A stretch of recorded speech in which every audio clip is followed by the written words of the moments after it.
कोई भी राहगीर आए तो वह बाहर निकल ही नहीं पाए। ऐसी नगरी की रचना की गई थी। बाहर का रास्ता कौन जानता था? बाहर का रास्ता वहां पर जो प्रतिदिन रहते थे वे ही जानते थे। गुप्त रास्ता था बाहर जाने का, और अंदर आने, एक बार कोई अंदर आ जाता था तो वह बाहर निकल नहीं पाता। ऐसी वह नगरी थी, है कि नहीं है नगरी वैसी? बताओ आप सब कहाँ रहते हो भाई? नहीं, हम तो चेतनपुरी में रहते हैं। आप लोग कहाँ रहते हो? मोहपुरी में रहते हो। वहाँ पर पूरे अपने रत्नों को संभालने में रात दिन लगे रहते हो। उस मोहपुरी में रहते हो आप लोग। प्रति पल आपको किसका ध्यान रहता है? हाँ, पति कहाँ है? माता पिता कहाँ है? रत्न हमारे कहाँ है? बार बार फोन करके पूछते हो, हाँ ठीक से खाना खाया था? ऐसे आप उस मोहपुरी में भूल भुलैया में फंसे हुए सब, है ना? और इस भूल भुलैया से निकलने का रास्ता किसको पता है? हमारे मोक्ष मार्ग में गुरुदेव बताते हैं, कहे सीख गुरु करुणाधार। वे गुरु बताते हैं कि भैया ये मोहपुरी बहुत बड़ी भूल भुलैया। एक रत्न करो, एक रत्न उत्पन्न करो, उसके बाद उसको संभालते संभालते जिंदगी पूरी हो जाती है और अंत में अपने प्राण निकल जाते हैं, पर वो रत्न समझ नहीं पाता होगा। अपनी ही सारी चमक खत्म हो जाती है पर वो रत्न समझ नहीं पाता। तो ऐसे ये भूल भुलैया, आपको लगा कि नहीं भूल भुलैया है? अभी तक समझ में नहीं आया भाई? बताओ, यह भूल भुलैया तो वह मोहपुरी ऐसी भूल भुलैया, वो बड़ा परेशान, क्या करूं, बहुत थक जाता, सुबह से चलता और शाम तक घूमता रहता, कहीं रास्ता ही नहीं मिलता, बड़ा परेशान। तो अब उसने कहा कि भैया इस मोहपुरी से निकलना तो संभव ही। तो अपन क्या करते हैं, यहाँ पर क्या करते हैं, इस महल के पास में ही एक छोटी सी कुटिया बना लेता हूँ और उसमें मैं रहता हूँ। तो उसकी जो द्वारपालों से तो पहचान हो ही गई थी, तो द्वारपालों ने कहा कि भैया यहाँ पर जो भी आता है उसको हम वापिस जाने नहीं देते। यहाँ नगर की विशेषता है, यहाँ पर जो भी आ जाता है उसको यहीं पे फंसा के रखते, बाहर निकलने नहीं देते।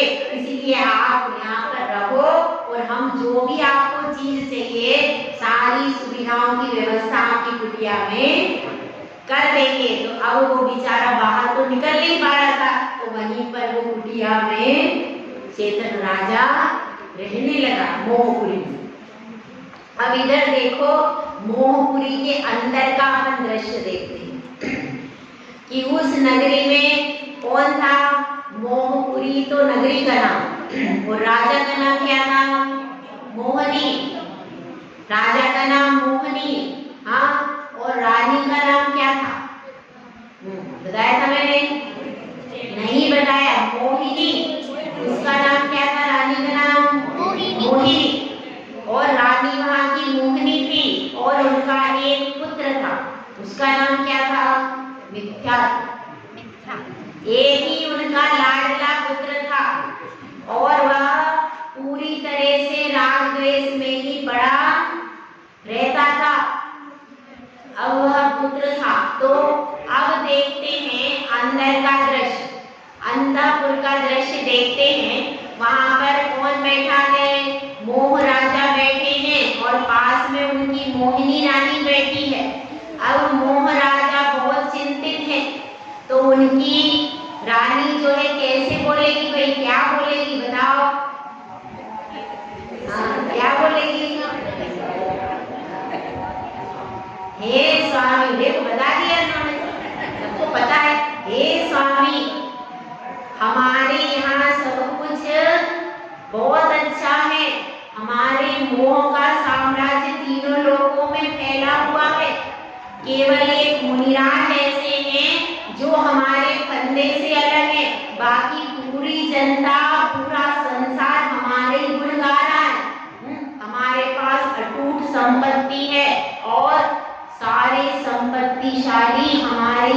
सब में फंसे हुए। तो अब आपकी कोई भी हमारा शत्रु नहीं है, सब हमारे समर्थन करते। तो फिर आपके माथे पर और जो शत्रु हैं, जो हमें पसंद नहीं करते, वो कौन है? मुनिराज। तो वे हमसे झगड़ा करते नहीं, उनका तो राग द्वेष का त्याग है, तो वो हमसे झगड़ा करते नहीं है। अपन तो कैसे पूर्ण सुरक्षित हैं, कोई भी हमला करने का साहस नहीं कर पाता है। तो फिर अब बताइए कि आपके इस माथे पर चिंता की रेखा क्यों मंडरा रही है? तो अब वह कहते हैं, कौन? मोह राजा। कैसे कहते हैं वे, क्या बोलेंगे? हाँ बोलो बोलो। हाँ देखो उनको याद है। ऐसे आपने कभी सुना? कभी नहीं सुना, कभी सुना। उन्होंने कह रही है, हे प्राण प्रिय, आपको तो सब पता है, हमारा मिथ्यात्व कुमार युवा हो गया है, और अब हमें उसके विवाह की चिंता हो रही है। सबसे बड़ी समस्या क्या है कि इतनी राजकुमारियों के प्रस्ताव आ चुके हैं, लेकिन वह एक जगह भी हाँ नहीं कर रहा है। ये बड़ी समस्या है। पता नहीं कौन उसके मन में बस गई, समझ में नहीं आ रहा। बड़े परेशान हैं हम। और तुम कुछ युक्ति निकालो, कैसे भी उसके मन का भेद प्रकट हो जाए, तो फिर हम उसका विवाह करेंगे। नहीं तो उसका विवाह कैसे होगा? उसकी उम्र भी बड़ी हो रही है, धीरे धीरे उम्र भी बढ़ती जा रही है। ज्यादा बड़ी उम्र हो जाएगी तो फिर कन्या भी नहीं मिलेगी। क्या करेंगे अपन, बताओ? तो अगर कोई अच्छी कन्या नहीं आई तो हमारे बुढ़ापे के रोने हो जाएंगे। बताओ हम क्या करेंगे? इसलिए बहुत जल्दी प्रयास करो। और कौन से? राग राज्य से प्रेम कुमारी का बहुत अच्छा प्रस्ताव आया है। राजकुमारी प्रेम कुमारी बहुत अच्छी है वो, और उसमें सर्वगुण है। और मैंने हर प्रकार से कुंडली भी मिला ली, लेकिन राजकुमार तो प्रेम कुमारी का चित्र भी नहीं देखता। मैं बड़ा परेशान हूँ। अब मैं क्या करूँ? तुम ही अपने पुत्र को एकांत में ले जाओ और एकांत में उससे अंदर की बात निकलवा लो। और स्त्रियां अंदर की बात निकलवाने में बड़ी चतुर होती है, बहुत चतुर होती है। इसलिए तुम यह बात अंदर से निकलवाओ कि उसके मन में कौन बसी है। अब हम थोड़ा सा सिद्धांत पर आ जाए। मिथ्यात्व क्या होता है? मिथ्यात्व वास्तव में क्या चीज है कि जिसमें हम अपना क्या है और पर क्या है उसका भेद नहीं कर पाते। वो क्या है?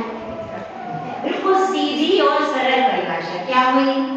जिसमें हम अपना और पर का कोई भी भेद ये नहीं समझ पाते कि वास्तव में हमारा क्या है और दूसरे का।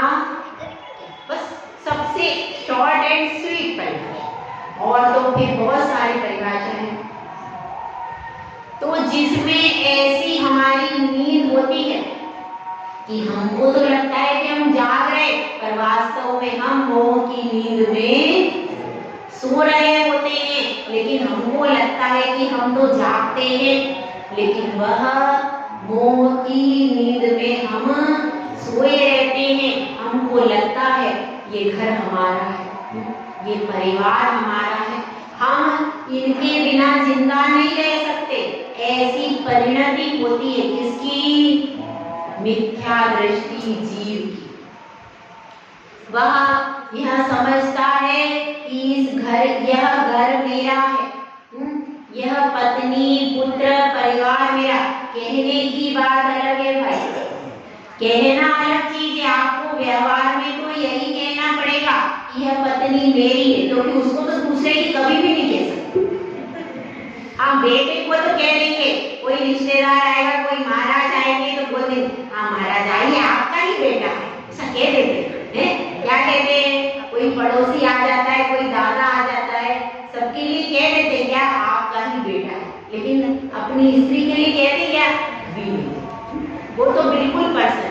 तो अब क्या बात चल रही है कि जहां हम हर प्रकार से यही कहते हैं कि मैं और मेरा, दो चीज है, किसमें मिथ्या है।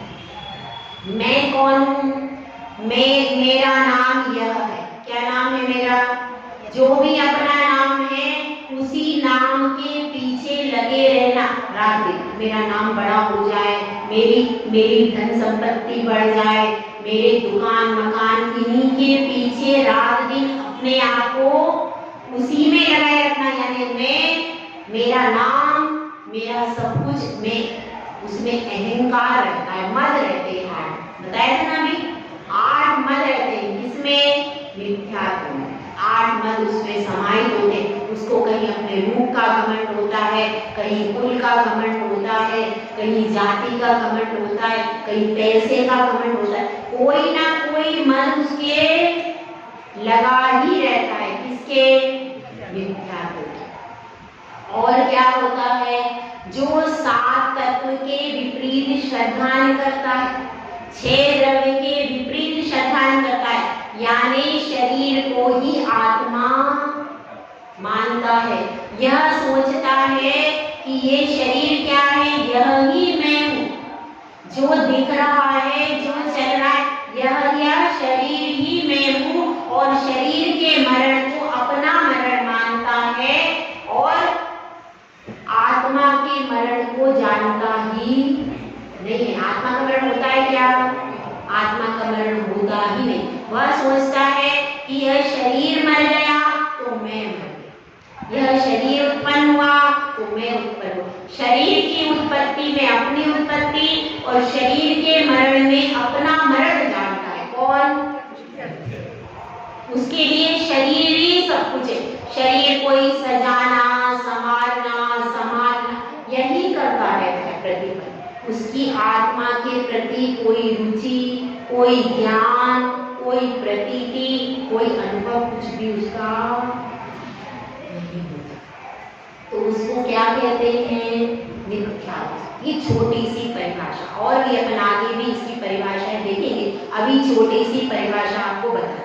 अब क्या होता है, अब वह जो उसकी मोहिनी माता है, वह अपने बच्चे के लिए बनाती है, क्या बनाती भैया, आप लोगों के बच्चों को भी क्या पसंद होगा, जो उसको पसंद है, वह बहुत सारी मिठाई, नमकीन आदि बहुत सारे व्यंजन अपने पुत्र के लिए बनाती है, और फिर उसको बड़े प्रेम से अपने हाथों से क्यों प्रसन्न करना है उसको, तो प्रसन्न करने के लिए वो सब चीजें उसको खिलाती है, फिर बड़े प्यार से उसके सिर पे हाथ फेरती है, मेरा राजा बेटा है, मेरा बहुत अच्छा बेटा है, और इसका मैं खूब विवाह, इसका बहुत अच्छे से, बहुत बड़े घराने से, बहुत सुंदर राजकुमारी से तेरा विवाह करूं, ऐसा उससे कहती। तो वह कहता है कि नहीं माता श्री, मेरा तो विवाह होगा ही नहीं। अरे ऐसा क्यों कह रहा है भाई, तू एक बार बता तो दे, कौन सी तेरे मन में बस गई, एक बार तो बता दे। तो कहती नहीं माता श्री, पिताश्री ने मना कर दिया है कि वो लड़की अच्छी, तो उससे विवाह मेरा होगा नहीं, और मैं विवाह करूंगा तो उसी से करूंगा, इसलिए मेरी शादी अब नहीं। कहती है कि ऐसी बात नहीं है बेटा, अब तू मुझे बता दे कि कौन तेरे मन में बसी, एक बार बोल दे बस। तो वो कहता है कि माता श्री, आपसे क्या छिपाना है, मैं अपने दोस्त एकांत कुमार के विवाह में गया था, वहां पर एकांता के साथ उसका विवाह हुआ था, उस एकांता के साथ में वह सखी बन करके आई थी, और वह तो रूप की रानी है, इतनी सुंदर कन्या है, उसका रूप, सारी जितनी भी वहां भी सब राजकुमारियां थी, लेकिन उसके रूप के आगे सब दासी जैसी लग रही थी, इतनी वह सुंदर है। उसके नैन कैसे हैं, एकदम मृगी के समान, हिरनी के समान चंचल उसके नेत्र है, नाक तोते के समान है और बिंब फल के समान उसके होठे, वह बहुत ज्यादा सुंदर है। और उसको देखकर जब से मैंने देखा है तब से मुझे कुछ भी अच्छा नहीं लग रहा है। अब मुझे इन व्यंजनों में भी सार नजर नहीं आ रहा, लेकिन क्या करूं, पिताजी महाराज को तो वह राजकुमारी पसंद ही नहीं। तो अब वह सब राज जान लेती है और कहाँ जाती है, और अपने महाराज के पास में जाती है। फिर महाराज से कहती है कि महाराज, सब कुछ आपको पता है और मुझे नहीं बताया आपने, कैसे हुआ। अब आपसे तो उसकी चर्चा हो गई कि वह किसको पसंद करता है। तो वह राजा बोलते हैं, मोह राजा कहते हैं कि अरे क्या तुम उस अनंतानुबंधी की बात कर रही हो। अरे वो राजा मुझे जरा सा भी पसंद नहीं है, वो बहुत ज्यादा घमंडी राजा है और वह उसकी पुत्री महाघमंडी, महाक्रोध करने वाली, और जिसको कभी प्रेम के दो शब्द बोलना तो आता ही नहीं, हर समय वो गुस्सा करती रहती है, हर समय मान में बैठी रहती।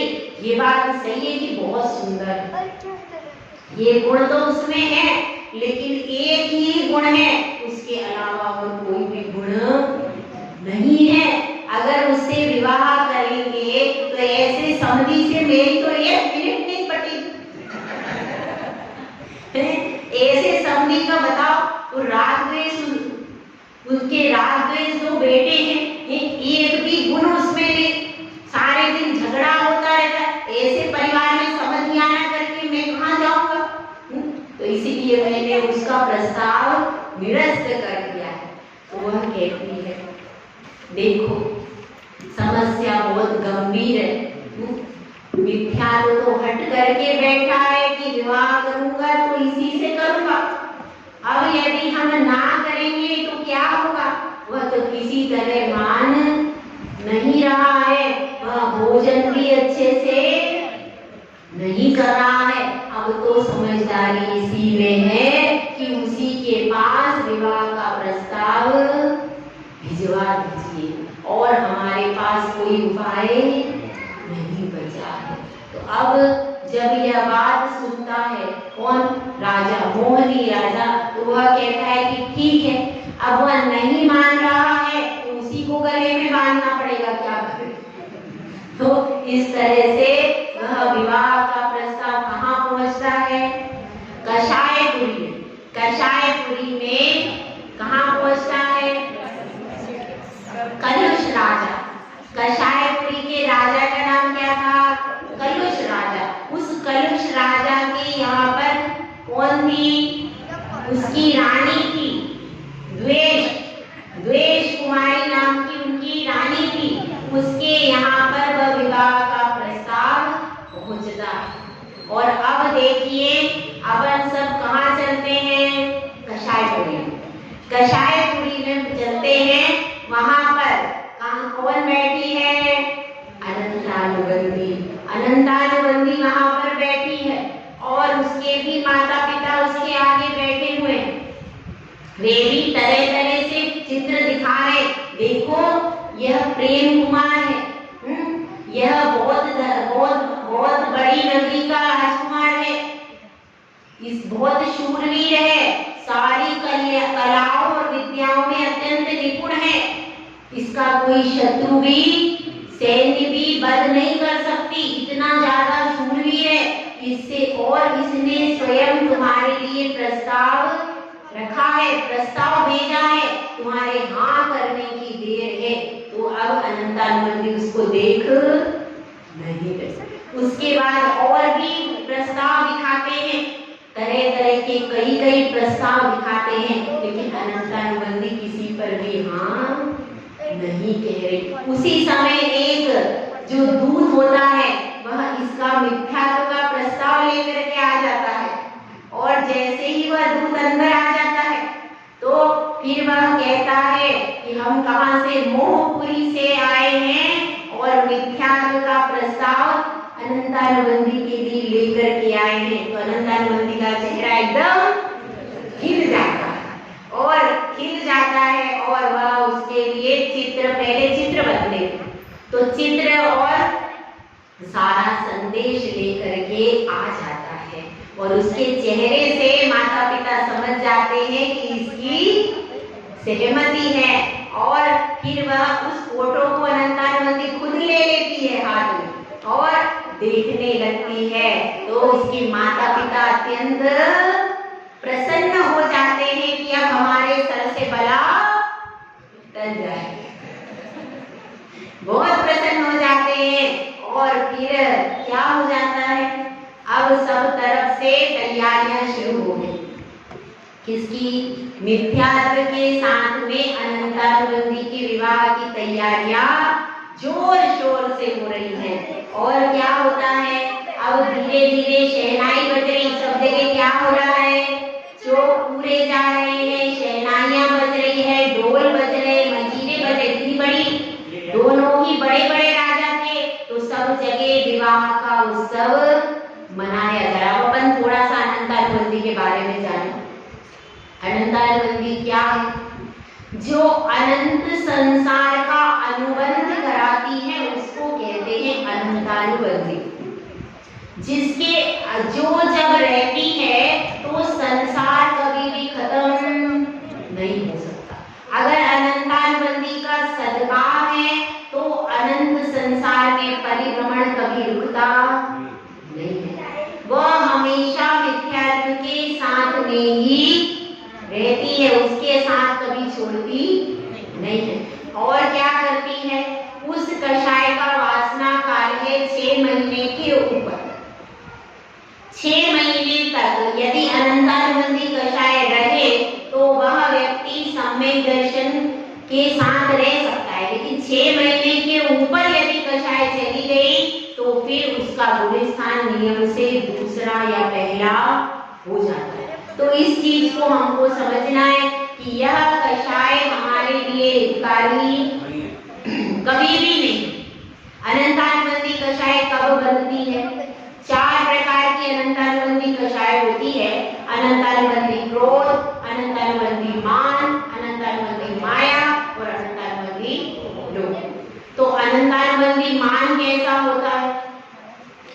अनंतानुबंधी मान ऐसा होता है कि जिसमें 8 मद होते हैं, 8 मदों से सहित होता है, वह कैसा? अनंतानुबंधी मान।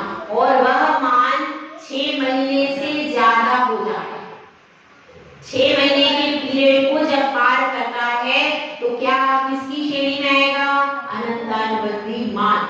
अनंत संसार का बंध करा देता है। इसी प्रकार से चारों के बारे में है, अनंतानुबंधी मान, माया और क्रोध और लोभ। ये सब जब जब अपने पीरियड से ऊपर चले जाएंगे तो क्या होगा? अनंत संसार। तो फिर अपने को क्या करना चाहिए? अगर किसी से आपका बैर चला आ रहा है और 6 महीने से ऊपर निकल गए तो क्या करना चाहिए? उससे तुरंत क्षमा मांग लो, क्योंकि यदि आपका सम्यक दर्शन चला गया तो क्या होगा? फिर दोबारा मिले कि नहीं मिले। इतनी खतरनाक कषाय, सबसे ज्यादा खतरनाक कषाय कौन सी है? इसलिए यदि आपको घमंड हो गया है अपने किसी भी चीज पर तो उसको भी 6 महीने के पहले निरस्त कर दो, उस कषाय को भी शांत कर दो। लोभ की कषाय है। चारों प्रकार की कषाय में यदि आपका उपयोग बहुत ज्यादा जा रहा है तो उस उपयोग को कैसा कर लेना चाहिए? उस उपयोग को अपनी आत्मा में लगाना चाहिए। तो इस प्रकार से इस अनंतानुबंधी के बारे में आपने सुना। अब अपन वापिस लौट करके आते हैं।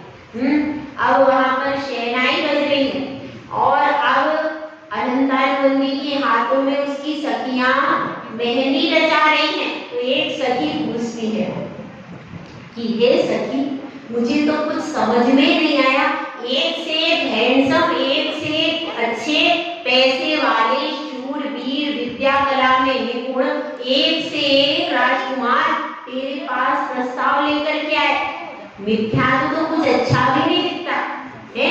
उसको देखो, वह किसी कला में निपुण नहीं, विद्या में निपुण नहीं है, और कैसा है, सुंदर भी ज्यादा नहीं है और इतने शूरवीर भी नहीं, उसमें बहुत ज्यादा गुण कला कुछ भी नहीं, फिर भी तुमने उसको पसंद कैसे कर लिया, ये मेरी समझ में नहीं आया। तो वह कहती है कि अरे तुमको इतनी सी बात नहीं पता, अरे बेवकूफ पति सबसे अच्छा होता है, बेवकूफ पति और पैसे वाला, और क्या चाहिए भाई।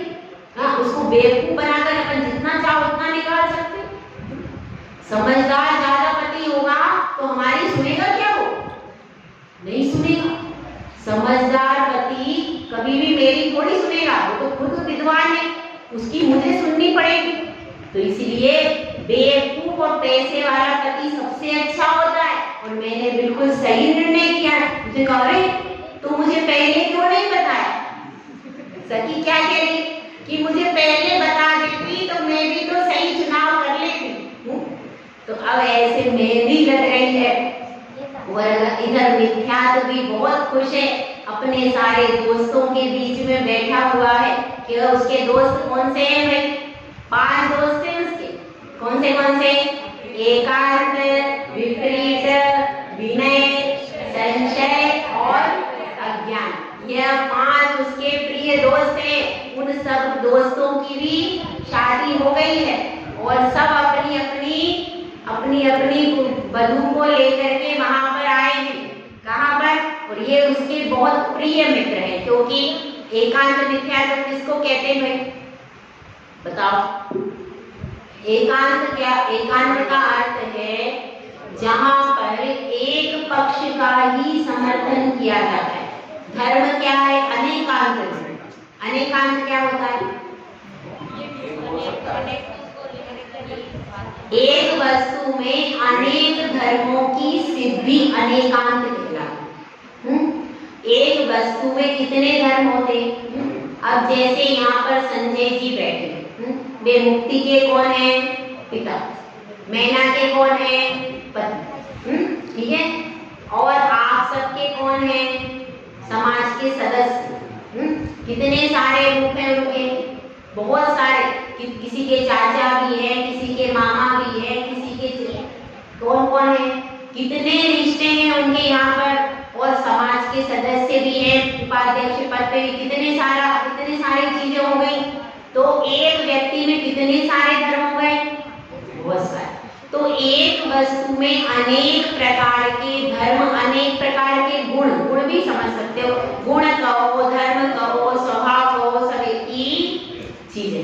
तो एक वस्तु में जब अनेक गुण होते हैं तो उनको क्या कहते हैं, अनेकांतमय धर्म कहते हैं। और हमारी जो जिनवाणी है वो अनेकांतमय द्वादशांगी पठानी नमो लोक माता श्री जय। हमारी जो जिनवाणी है वह अनेकांतमय है, ठीक है। तो अब इसको अपन को समझना है कि एकांत क्या होता है, जिसमें केवल एक पक्ष को पकड़ करके ही बैठ जाए, कह दे कि नहीं ये सिर्फ पिता ही है, कौन नहीं है, किसी के भाई नहीं, किसी के पति नहीं है, किसी के चाचा, समाज के सदस्य, सिर्फ कौन है, पिता। अगर एक ही पक्ष को पकड़ करके अपन चलेंगे तो क्या ये सही होगा, उसको कहते हैं एकांत, जिसमें विविध धर्मों में से किसी एक को ही पकड़ लेना। मुख्य और गौण अलग चीज है, वो क्या चीज है। अब जैसे आपका प्रसंग ले तो आप अपने बेटे के साथ में कहीं पार्टी पर गई, ठीक है।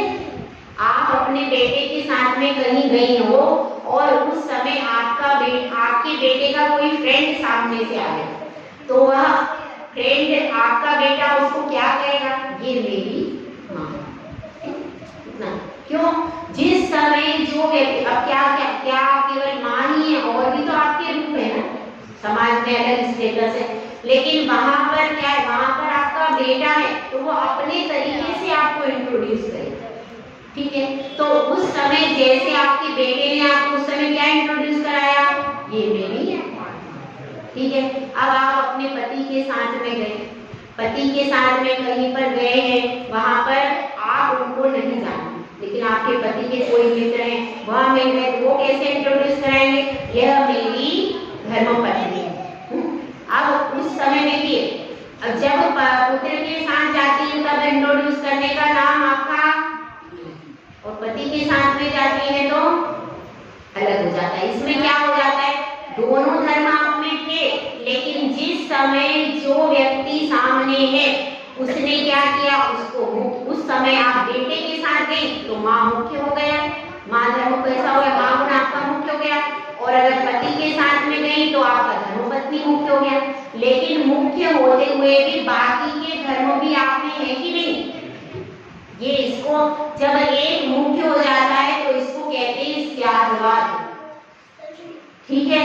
तो अब ये इस चीज को आप समझिए कि एकांत पक्ष मतलब केवल एक पक्ष को पकड़ करके बैठ जाना, अन्य धर्मों क्या सद्भाव उनकी सत्ता को भी स्वीकार नहीं कर, जबकि स्यादवाद कहता है कथनचित आप माँ हो, कथनचित बेटी हो, कथनचित आप किसी की मामी हो, कथनचित चाची हो, सब धर्मों को आप में सिद्ध कर, लेकिन एक बार में एक ही बात कही जाएगी, या तो आपको माँ कहा जाएगा, या पुत्री कहा जाएगा, या मामी कहा जाएगा, ठीक है ना। तो इस चीज को हमको समझना है कि मुख्य और गौण की पद्धति किसमें है भाई, केवल जैन धर्म के स्यादवाद में है मुख्य और गौण की परिस्थिति। तो अब इसको समझिए, तो वहां पर कौन था, एकांत पक्ष, मिथ्यात्व के साथ में अनेकांत नहीं रह सकता, इन सबकी क्या है, दुश्मनी है उसकी। मिथ्यात्व रहेगा तो उसके साथ में क्या रहेगा, एकांत ही रहेगा। उसके बाद दूसरा उसका मित्र कौन है, विपरीत। पढ़ते ना अपन, एकांत विपरीत विनय के संशय अज्ञान विनय। तो क्या हो गया, एकांत हो गया, उसके बाद विपरीत। विपरीत में क्या होता है, जैसे जो गुण जो स्वरूप जिसका नहीं है उसको वैसा मान, उसके विपरीत समझ लेना। अब जैसे सीप है, उसको क्या मान लेना, चांदी मान लेना। सीप जैसी दिख रही है, चमक रही है, उसको क्या मान लिया, चांदी, जबकि वो वास्तव में क्या है, सीप। पीतल रखा हुआ है, पीतल का कोई पदार्थ यहाँ रखा है, और आपने क्या मान लिया, नहीं ये स्वर्ण का पात्र, वास्तव में वो स्वर्ण का पात्र है क्या, नहीं, लेकिन हमने मान लिया कि पीतल का पात्र नहीं है, स्वर्ण का। तो वह क्या हो, विपरीत हो गया। जो वस्तु जैसी नहीं है उसको उस रूप मान लेना। जैसे कि अब आपका अपना क्या है, ये शरीर, अब अपन ने क्या मान लिया, यह मेरी आत्मा, मेरी आत्मा अलग से नहीं है, यह शरीर ही मेरी आत्मा। तो ये क्या हो गया, विपरीत शब्द हुआ, ये विपरीत शब्द। जिसका जो स्वरूप नहीं है उसको उस रूप को मान ले, उसको क्या कहेंगे, विपरीत शब्द।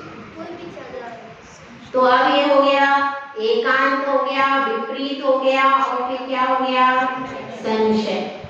संशय में कैसा होता है, निर्णय नहीं होता। अब कोई, कई बार अपन क्या करते हैं, दूर से बैठे तो कोई महिला उधर से आए, अब अपने को लगता नहीं, ये बांसवाड़ा में देखा है इसको, कि यहाँ पर परतापुर में देखा है, कि लोहारिया में देखा है, कहाँ देखा है इस महिला को, और कौन है ये, कोई निर्णय नहीं हो रहा। अपन सोच रहे, विचार कर रहे, दूर से दिख रही है कि भाई क्या है, कौन सी महिला है, तो जब तक वो पास में नहीं आएगी तब तक अपने को समझ में, और पीछे से हमने उसकी ड्रेस देखी तो ड्रेस देख करके हमको लगा कि नहीं वो है, फिर लगा नहीं, फिर वो घूमी, फिर नहीं है, तो वो नहीं है, दूसरी है, फिर तो ऐसा क्या चल रहा है, संशय चल रहा है, निर्णय नहीं हुआ कि वो वही महिला है जिसको हमने बांसवाड़ा में देखा, वही है कि दूसरी है, कौन है, कि निर्णय नहीं हुआ। तो जब हमको परस्पर अविरुद्ध दो कोटियों में जो ज्ञान स्पर्श करता है, बार बार निर्णय नहीं हो पाता है कि ये वही है या यही है, कौन सी महिला है, इसका नाम क्या है, या कौन है, कहाँ से आई, कोई भी निर्णय, बस हम सोचते रहते हैं ये है कि वो है, कैसा है। कई बार ऐसा होता है, हम संगीत सुनते हैं, रास्ते से निकल गए और कोई संगीत अपने कानों में पड़ा, अब अपन निर्णय नहीं कर पाए म्यूजिक कैसा था, कहाँ से आया था, क्या कौन सा गाना था, क्या था, कोई उसमें निर्णय, बस संशय है कि वैसा था कि वैसा। जब यहाँ पर केवल शक बना रहता है, संशय बना रहता है, निर्णय होता नहीं, उसको क्या कहेंगे, ये है संशय व्याख्या। और यह हम जीव के, अब ये बताओ, यह जीव में ज्ञान दर्शन चेतना होती है कि नहीं होती है? उसमें हमारा निर्णय नहीं हुआ, दोनों तरफ। कभी लगता है कि नहीं जीव में ज्ञान जानने देखने की शक्ति, कभी लगता है नहीं जीव में नहीं है, शरीर में देख जाना। क्या हो रहा है, हमारा संशय, कभी सही भी समझ लेते हैं, कभी गलत भी समझ लेते हैं, दोनों तरफ से भटक रहे। तो ये हो गया अपना संशय। विपरीत एकांत विनय, विनय है, विनय क्या चीज है कि जिस तरह से हम वीतरागी देव को भगवान मानते, उसी तरह से बाहर भी जो रागी द्वेषी देवी देवता है उनको भी, कि ये भी भगवान है, इनको भी नमस्कार करो।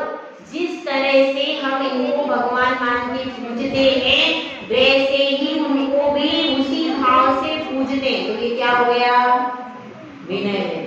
सबकी विनय करना चाहिए। विनय करने में क्या है, सबकी विनय समान रूप से करो, ये क्या है, विनय है। वीतरागी का स्थान है वहाँ अलग होना चाहिए। वीतरागी और रागी द्वेषी एक जैसे नहीं है, तो इसलिए अपने को क्या है, एकांत विपरीत विनय, संशय, अज्ञान, एक रहे अज्ञान मिथ्यात्व।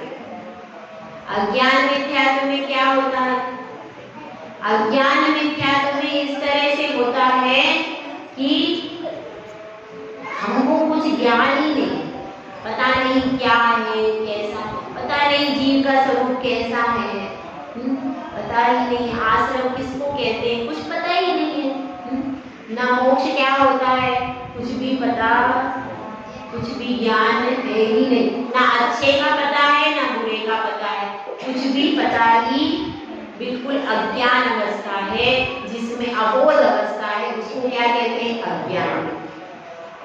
जिसमें तत्व का कुतत्व का कुछ भी निर्णय भी नहीं है, ज्ञान ही नहीं है कुछ भी, तो उसको क्या कहते हैं, अज्ञान विद्या। तो इस प्रकार से 5 प्रकार के दोस्तों के साथ में